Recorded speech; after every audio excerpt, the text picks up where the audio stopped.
한 절씩 교독하겠습니다. 제가 먼저 읽겠습니다.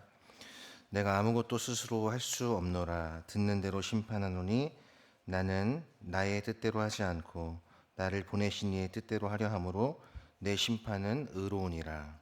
내가 만일 나를 위하여 증언하면 내 증언은 참되지 아니하되 나를 위하여 증언하시는 이가 따로 있으니 나를 위하여 증언하시는 그 증언이 참인 줄 아노라. 너희가 요한에게 사람을 보내매 요한이 진리에 대하여 증언하였느니라. 그러나 나는 사람에게서 증언을 취하지 아니하노라. 다만 이 말을 하는 것은 너희로 구원을 받게 하려 함이니라. 요한은 펴서 비추이는 등불이라. 너희가 한때 그 빛에 즐거이 있기를 원하였거니와 내게는 요한의 증거보다 더 큰 증거가 있으니 아버지께서 내게 주사 이루게 하시는 역사 곧 내가 하는 그 역사가 아버지께서 나를 보내신 것을 나를 위하여 증언하는 것이요. 또한 나를 보내신 아버지께서 친히 나를 위하여 증언하셨느니라. 너희는 아무 때에도 그 음성을 듣지 못하였고 그 형상을 보지 못하였으며 그 말씀이 너희 속에 거하지 아니하니 이는 그가 보내신 이를 믿지 아니함이라. 너희가 성경에서 영생을 얻는 줄 생각하고 성경을 연구하거니와 이 성경이 곧 내게 대하여 증언하는 것이니라. 그러나 너희가 영생을 얻기 위하여 내게 오기를 원하지 아니하는도다. 나는 사람에게서 영광을 취하지 아니하노라. 다만 하나님을 사랑하는 것이 너희 속에 없음을 알았노라. 나는 내 아버지의 이름으로 왔음에 너희가 영접하지 아니하나 만일 다른 사람이 자기 이름으로 오면 영접하리라. 너희가 서로 영광을 취하고 유일하신 하나님께로부터 오는 영광은 구하지 아니하니 어찌 나를 믿을 수 있느냐. 내가 너희를 아버지께 고발할까 생각하지 마라. 너희를 고발하는 이가 있으니 곧 너희가 바라는 자 모세니라. 모세를 믿었더라면 또 나를 믿었으리니 이는 그가 내게 대하여 기록하였음이라. 그러나 그의 길도 믿지 아니하거든 어찌 내 말을 믿겠느냐 하시니라. 아멘. 할렐루야. 오예배 오신 성도님 모두를 주님의 이름으로 환영하고 축복합니다. 앞뒤 좌우에 계신 분들과 이렇게 인사를 나누겠습니다. 환절기에 건강 조심하십시오. 이렇게 인사를 나누겠습니다.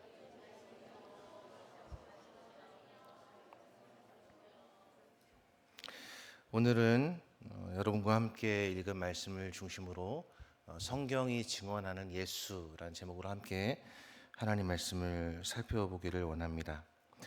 여러분들은 예수님을 어떻게 믿게 되셨습니까? 오늘 오후 1시에 새가족 성경 공부를 이렇게 함께 하는데요. 오늘 배운 게 이제 하나님의 속성에 대해서 배웠습니다. 하나님이 어떠한 분이신지에 대해서 함께 공부를 했는데요. 제가 질문을 던졌어요. 새가족 공부를 하는 분에게 예수님을 어떻게 믿게 되셨어요? 라고 물어보니까 그 중에 한 분이 이런 말씀을 하시더라고요. 어떤 사모님이 이제 예수님이 계시다고 해서 믿게 되었다라고 얘기를 했습니다. 여러분들은 예수님을 어떻게 믿게 되셨는지 모르겠어요. 어떤 사람이 우리에게 예수님 한번 믿어봐라 라고 이야기를 해서 믿는 것, 그것도 물론 참 복되고 좋은 믿음이지만, 그러나 성경이 말하는 예수님, 성경에서 과연 예수님을 어떠한 분으로 말하고 있는가를 알고 믿는 것이 더 안전하고 정확한 믿음임을 오늘 성경은 우리에게 말씀해 주고 계십니다. 우리는 지난주에 아버지와 아들이라는 제목을 통해서 이 아버지와 아들이 굉장히 긴밀한 관계 속에 존재하시고 그 존재하는 방식이 사랑이시기 때문에 숨기지 아니하시고 모든 것을 다 아들에게 보이시고 알리셨다라고 말씀을 하고, 아들은 그 아버지를 사랑하기 때문에 사랑으로 모든 일을 행하셨다라는 것을 말씀을 통해 살펴보았습니다. 오늘 예수님께서는 계속해서 유대인들을 향해서 이렇게 말씀하고 계십니다. 오늘 30절 말씀해 보시면 내가 아무것도 스스로 할 수 없노라. 듣는 대로 심판하노니 나는 나의 뜻대로 하려 하지 않고 나를 보내신 이의 뜻대로 하려 함으로 내 심판은 의로우니라 라고 말씀하면서, 우리가 지난 시간에 살펴본 것처럼 선한 일을 행한 사람은 생명의 부활로, 악한 일을 한 사람은 심판의 부활로 그렇게 나올 것이라는 말씀을 덧붙여서 말씀해 주고 계십니다. 우리는 생각할 때 나는 옳아, 나는 참돼, 나는 괜찮은 사람이야, 이렇게 생각할 때가 여러분 얼마나 많습니까? 여러분 지난 주 동안 살아오면서 이런 생각 한 번도 안 해보셨어요? 뉴스에 나오는 사건과 여러 가지 신문에 나오는 그러한 사건 사고들 보면서 나는 그래도 좀 이 세대에 있는 다른 사람들보다는 그래도 조금 괜찮은 사람이야. 난 다른 목사보다는 그래도 나는 조금 나아. 이런 생각을 하면서 이렇게 저는 지냈었어요. 그런데 오늘 예수님께서 무엇이라고 말씀하시냐면은 내 심판은 의로우니라라고 말씀을 하고 계십니다. 여러분, 만약에 주님께서 여러분들을 지금 심판하신다면 여러분들 주님 앞에서 살아남으실 수 있겠습니까? 이렇게 심각한 것을 의도하고 말씀드린 것은 아닌데, 하나님께서 우리를 지금 심판하신다면 아마 그 앞에서 우리가 두려워서 떨고 이럴 분들이 아마 많지 않을까 생각을 합니다. 그러나 오늘 예수님께서는 내 심판은 의롭다. 그러니까 하나님의 심판은, 여러분, 하나님은 의로우신 분이잖아요. 우리는 틀리지만, 우리는 옳지 않지만 하나님은 늘 옳으시고 하나님의 판단은 항상 옳다라는 게 성경이 말하는 것이고, 그거를 받아들이는 것이 신앙이라고 이야기를 하고 있는 것입니다. 예수님이 여러분 어떤 분이십니까? 예수님은 하늘과 땅의 모든 권세를 가지신 분이시고 그분은 하나님이세요. 그런데 그분이 오늘 31절에 이렇게 말씀하시죠.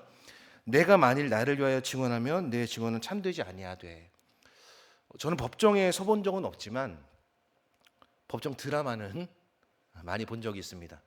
그 법정 드라마를 보게 되면은 이 증거, 그리고 이 증인, 그리고 이 증인이 하는 증언에 따라서 이 결과가 엎치락 뒤치락 되는 경우를 많이 보게 됩니다. 그런데 예수님이 스스로를 향해서 내 증언은 참되지 아니하다라고 말씀을 하고 계십니다. 여러분, 하나님 앞에서 예수님이 자신을 낮추시고 자신을 스스로 신적인 권위를 내려놓으신 것이죠. 여러분이 만약에 어떤 권위가 있어요. 어떤 사람 앞에서 내가 내세울 수 있는 권위가 있어요. 그런데 그 권위를 스스로 포기하는 것, 쉬운 일입니까, 여러분? 절대 쉬운 일이 아닙니다. 그런데 예수님은 자신의 모든 신적인 권위를 내려놓으시고 이렇게 말씀하시죠. 내가 만일 나를 위하여 증언하면 내 증언은 참되지 아니하되. 구약 성경을 보게 되면은 신명기에서 이런 말씀이 있습니다. 어떤 사건이 생기면 이 사건에 대한 사실을 확인하기 위해서 두 증인이나 세 증인의 입으로 그 사건을 확정해야 한다고 모세의 율법에서 규정을 하고 있는 것이 신명기 19장 15절에 나와 있습니다.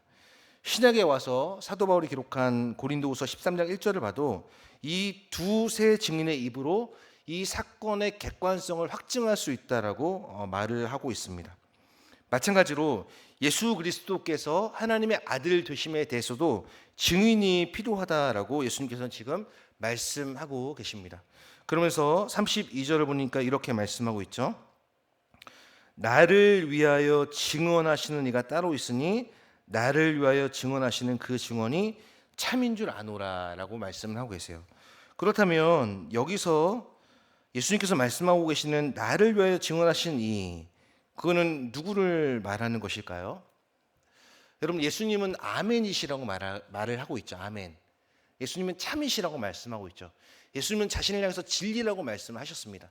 참이요 아멘이시오 진리이신 그 예수님께서 자신을 낮추시며 자신의 참됨을 증언해 주시는 분이 누구시냐면 바로 성부 하나님, 아버지 하나님이 자신을 참된 하나님의 아들이시라는 것을 증언해 주고 있는 것입니다. 하나님이시면서 하나님의 아들이신 예수께서 이 아버지 앞에서 자신을 낮추신 모습을 통해서 우리는 무엇을 깨달아야 할까요? 무엇을 교훈받을 수 있을까요? 그것은 우리가 하나님 앞에서 옳지 않다는 것을 발견할 수 있어야 됩니다. 여러분들은 여러분의 마음이 청결하여서 날마다 하나님을 만나고 계십니까? 산상수훈을 보게 되면 마음이 청결한 자는 하나님을 볼 것이라고 말씀하고 있습니다. 그런데 예레미야 17장 9절은 우리에게 이렇게 말씀해 주고 계세요. 만물보다 거짓되고 심히 부패한 마음을 가진 존재가 바로 우리 인간이라고 말씀을 하고 있습니다. 이것은 굳이 다른 사람을 보지 않고 제 마음을 보아도 분명히 드러나는 사실입니다. 제 마음이 시시각각 변해요. 어떨 때는 막 하나님을 향해서 막 이렇게 뜨겁게 타올랐다가 어떨 때는 확 이렇게 식어지기도 하고, 어떨 때는 하나님에 대한 믿음이 충만했다가 어떨 때는 식어지기도 하고, 어떨 때는 누군가를 깊이 뜨겁게 그 사람을 위해 기도하고 사랑하는 마음이 들다가도 또 그 마음이 차갑게 식어버리는, 이렇게 냉정과 열정 사이를 왔다 갔다 하는 것이 우리의 마음이고, 뿐만 아니라 우리의 마음은 거짓되고 심히 부패했다는 거죠. 우리 자신이 얼마나 더러운 존재이며 우리 자신이 하나님의 심판을 받기에 합당한 존재인가를 우리는 늘 이렇게 살아가면서 신앙생활하면서 생각해 보아야 하는 것입니다. 저도 이제 어떤 목사님을 굉장히 존경하는 목사님이 계셨는데 그 존경하는 목사님이 뭐 이렇게 정확히 밝혀진 건 없지만 이렇게 구설수에 따르면 굉장히 이렇게 좀 잘못을 하셔갖고 어떤 부분에서 실수를 하셨다 이제 이런 기사를 접한 적이 있어요. 그분이 얼마나 기도를 많이 하신 분인지 모릅니다. 얼마나 성경을 많이 연구하고 얼마나 많은 이 고대 자료들을 연구하면서 이 기독교 신학과 신앙을 정립하신 분인지 몰라요. 그런데 그런 분도 넘어질 수 있다는 거예요. 하물며 여러분 저는 어떻겠습니까? 저처럼 이렇게 작고 연약하고 부족한 자가 얼마나 죄에 대하여 이렇게 노출이 많고 얼마나 내 자신이 쉽게 넘어질 수밖에 없는 존재인가를 늘 하나님 앞에서 기억해야 된다는 거죠. 왜냐하면은 하나님이시면서 하나님의 아들이신 예수 그리스도조차 무엇이라고 말씀하고 계십니까? 내 증언은 참되지 아니하다라고 말씀을 하고 계신 거예요. 우리는 그 예수님의 겸손을 본받아야 하는 것이죠. 여러분 우리의 삶이 어떨 때는 하나님 말씀하신 것처럼 우리의 삶을 높여 주실 때가 있어요. 그러나 또 어떨 때는 우리의 삶이 완전 밑바닥으로 떨어질 때도 있습니다. 그럴 때 우리는 생각하죠. 하나님 제가 뭘 잘못했습니까? 하나님 저는 그냥 그저 하나님 앞에 순전하게 살아간 죄밖에 없지 않습니까? 욥이 말했던 것처럼. 그런데 삶의 어떠한 형편에 처하든지 바울이 고백한 것처럼 일체의 비결을 배우는 자세가 우리에게 필요한 거죠. 풍성하게 누릴 때는 풍부에 처하게 하시는 하나님께 감사하고 비천에 처하게 하실 때는 또 비천에 처하게 하신 겸손을 나에게 배우게 하시는구나 라는 것을 기억하면서 이 풍부와 비천, 이 일체의 비결을 배우는 그러한 자세가 성도에게 필요한 것이라는 사실을 깨닫게 되어야 하는 것입니다. 어떠한 순간에도 하나님을 우리가 원망하지 아니하고 물론 원망할 수 있죠. 그러나 궁극적으로는 하나님 당신은 옳으십니다. 하나님 제가 틀렸습니다. 하나님 제가 잘못했습니다. 하나님은 옳으십니다. 하나님은 어떠한 순간에도 하나님은 높임 받으시기에 합당하십니다. 이게 진짜 우리가 배우고 있는 주기도문에서 배우는 자세고 진짜 신앙의 자세라는 사실을 예수님을 통해 우리가 확인할 수 있게 되는 것입니다.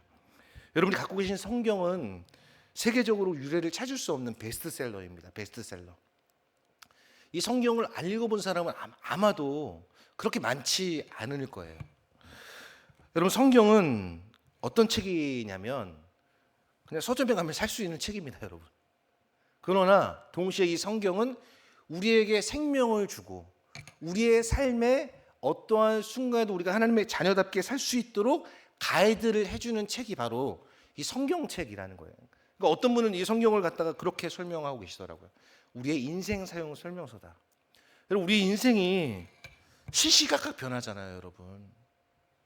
저도 뭐 인생을 짧게 살았지만은 인생의 속도가 얼마나 빨리 변하는지 모릅니다. 불과 한 20년 전만 해도 삐삐가 있었어요. 삐삐.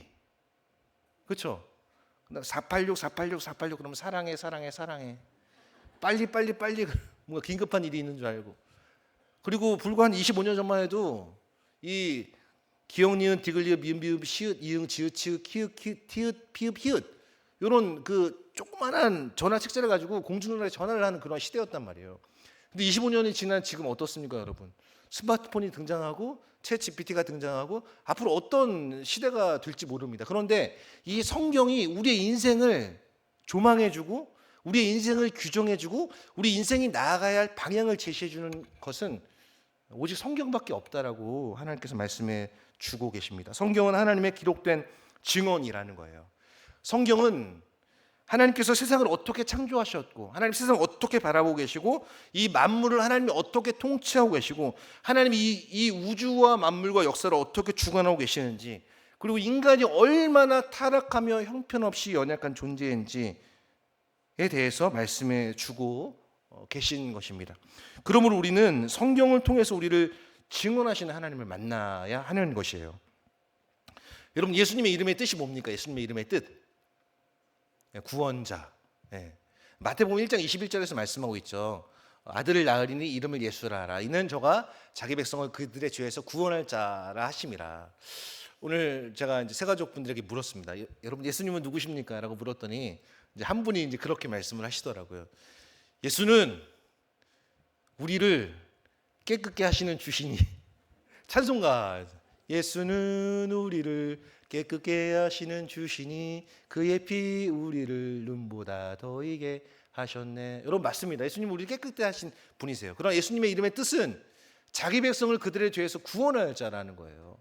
그러니까 예수님이 누구신지를 우리가 정확히 알려면 여러분 어떻게 해야 되는 거예요? 성경을 집어들어서 펼쳐 읽어야 되는 거예요. 그렇지 않고 다른 사람이 하는 말만 믿고 예수를 믿는다면 우리는 잘못된 믿음에 빠질 수가 있다는 것이죠. 33절 말씀입니다.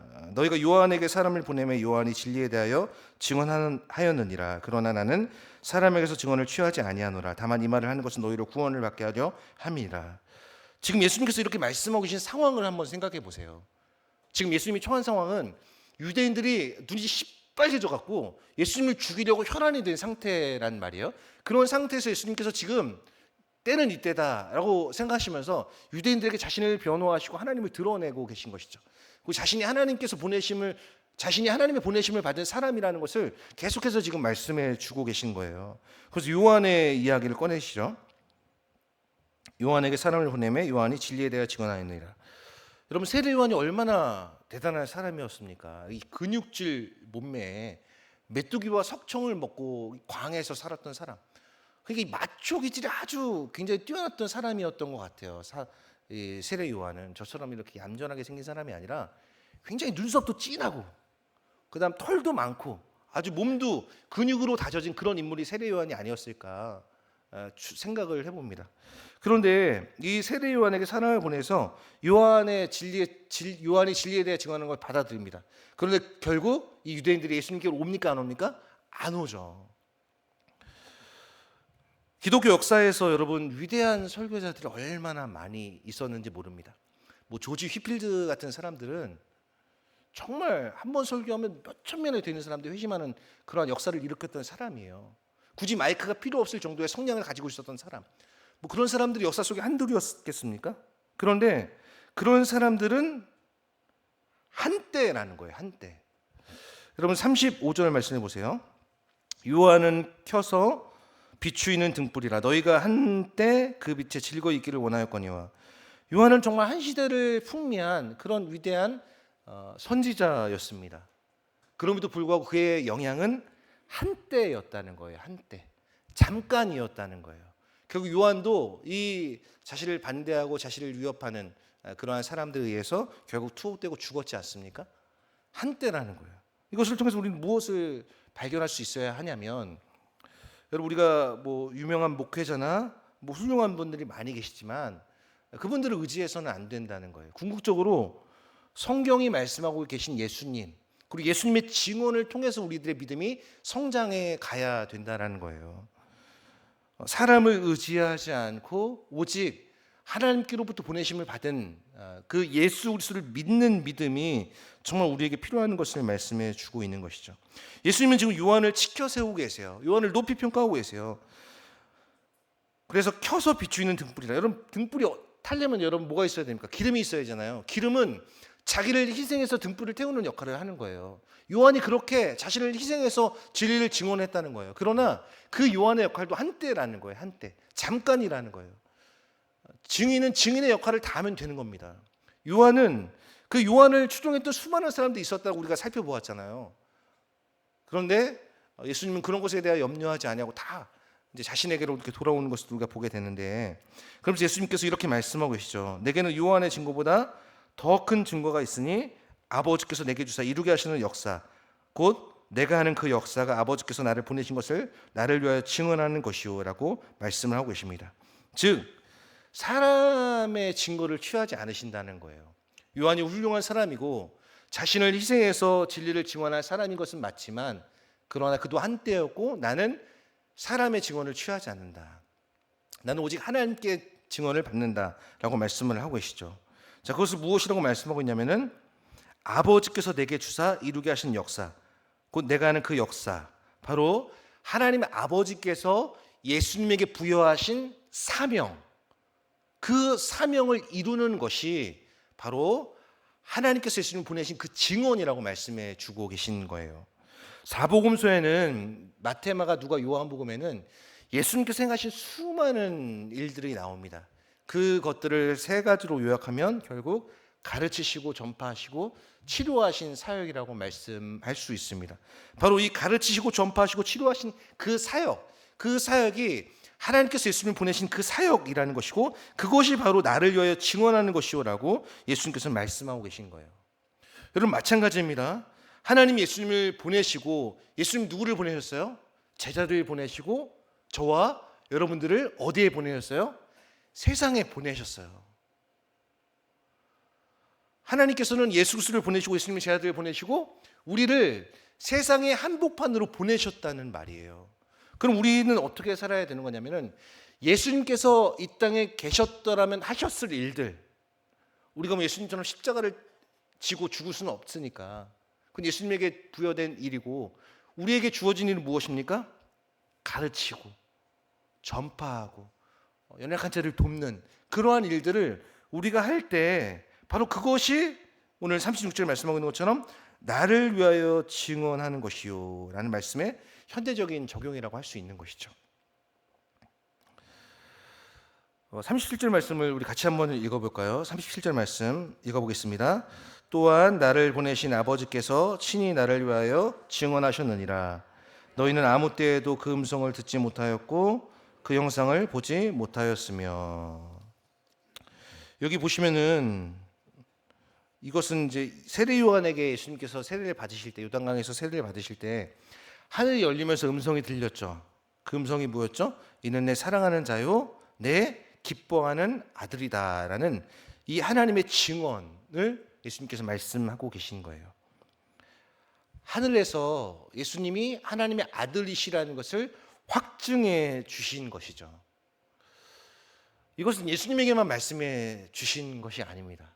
바로 보냄받은 저와 여러분에게 하나님께서 말씀해 주고 계신 거예요. 우리 옆에 있는 성도님들에게 이렇게 인사를 해볼까요? 이는 내 사랑하는 자요 내 기뻐하는 이는 내 사랑하는 자요 내 기뻐하는 자다. 이렇게 인사를 해보겠습니다.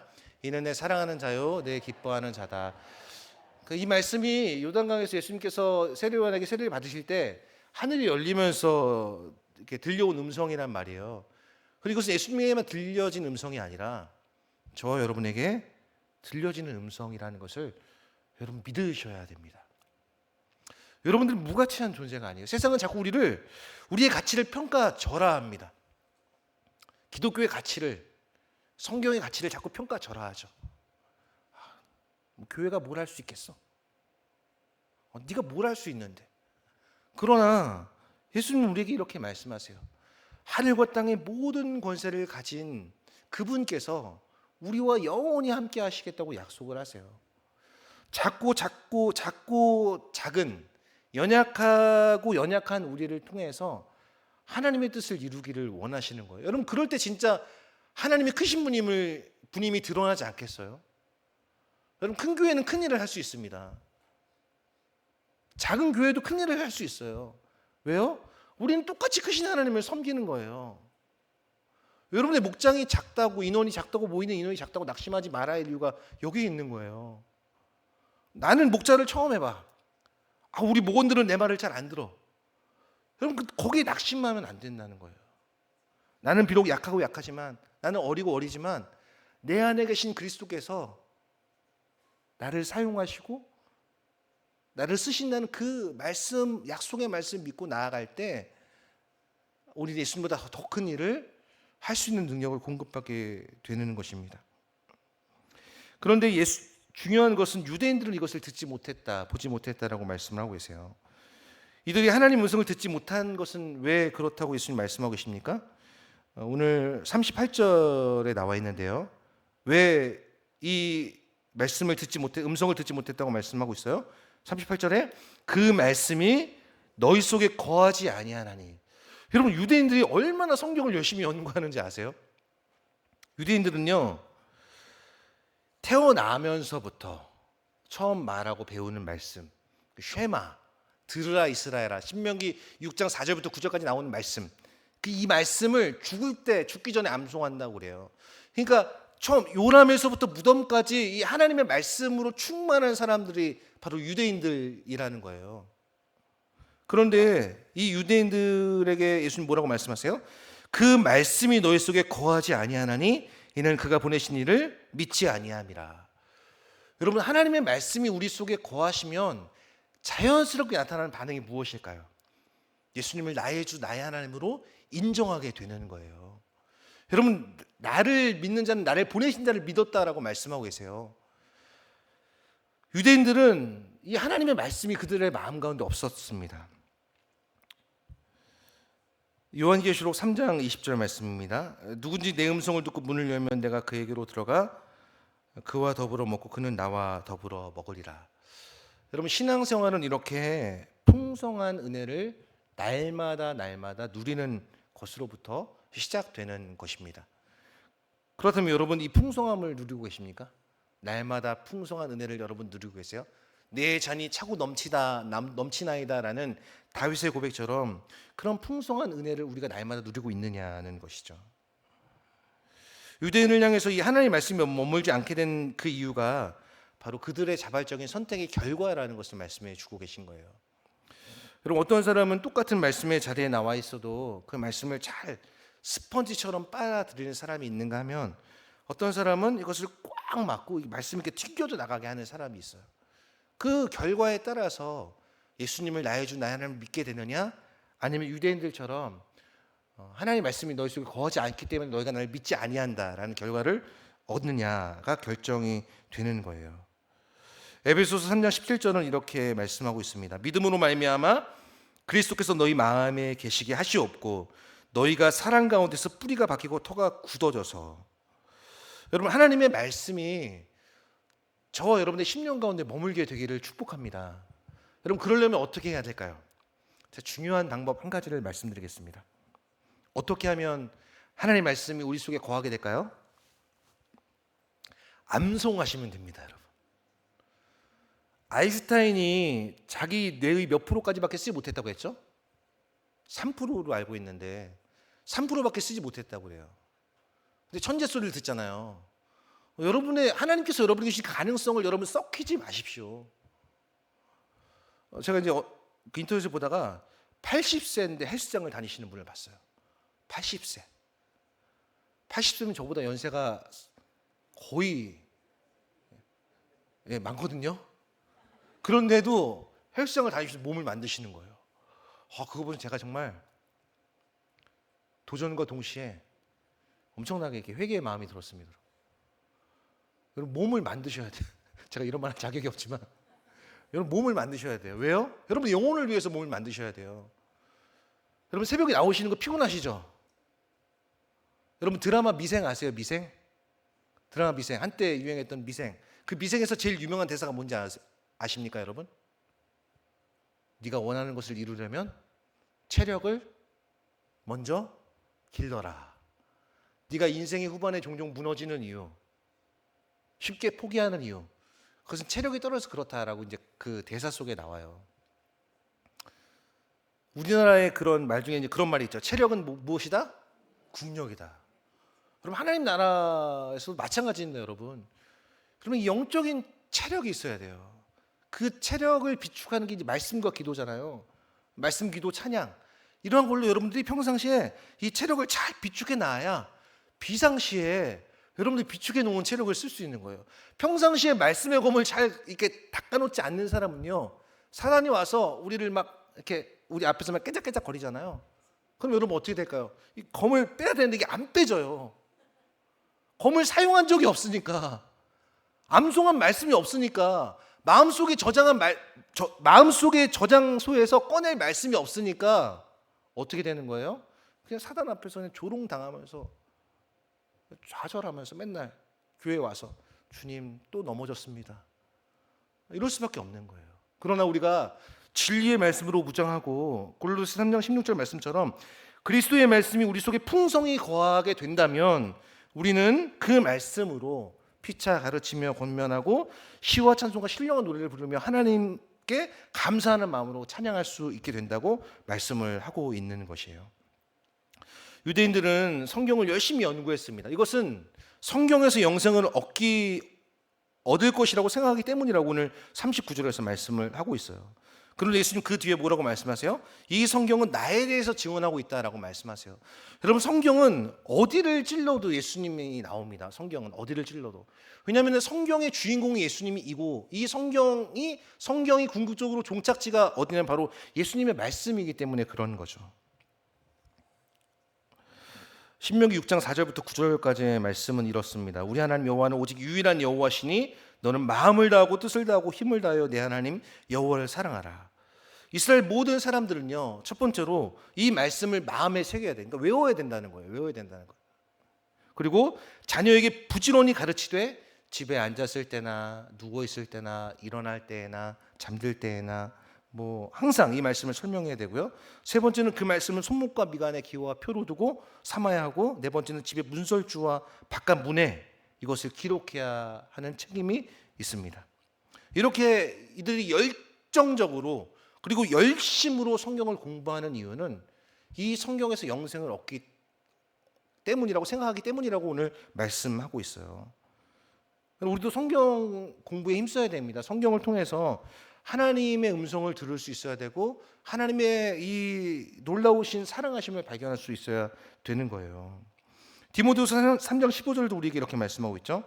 성경은 능히 너로 하여금 그리스도 예수 안에 있는 믿음으로 말미암아 구원에 이르게 하는 지혜가 있다라고 말씀을 하고 있어요. 그런데 이렇게 성경을 열정적으로 열심히 연구해도 이들이 예수님께 나오지 못하는 이유에 대해서 예수님은 두 가지로 말씀을 하고 있습니다. 오늘 40절입니다. 그러나 너희가 영생을 얻기 위하여 내게 오기를 원하지 아니하는도다. 영생은 오직 예수 그리스도를 통해서 얻을 수 있는데, 그러려면 그분 앞으로 나아와야 하는데, 오늘 예수님 뭐라고 말씀하세요?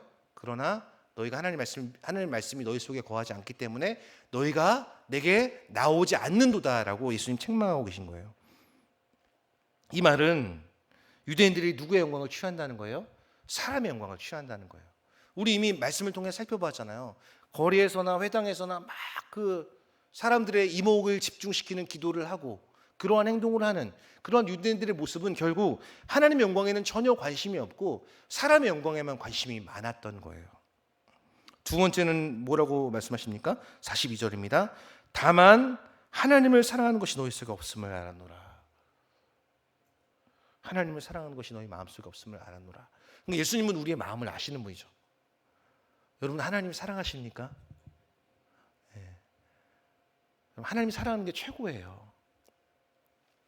하나님을 사랑하고 예수님을 사랑하고 성령님을 사랑하고 그분의 음성을 듣고 그분의 인도하심을 받고 살아가는 것, 여러분 그것만큼 복된 인생이 있을까요? 그런데 유대인들은 그렇게 하지 않았다는 거예요. 여러분, 사람은 누구나 자신이 사랑하는 대상의 영광을 추구하기 마련해요.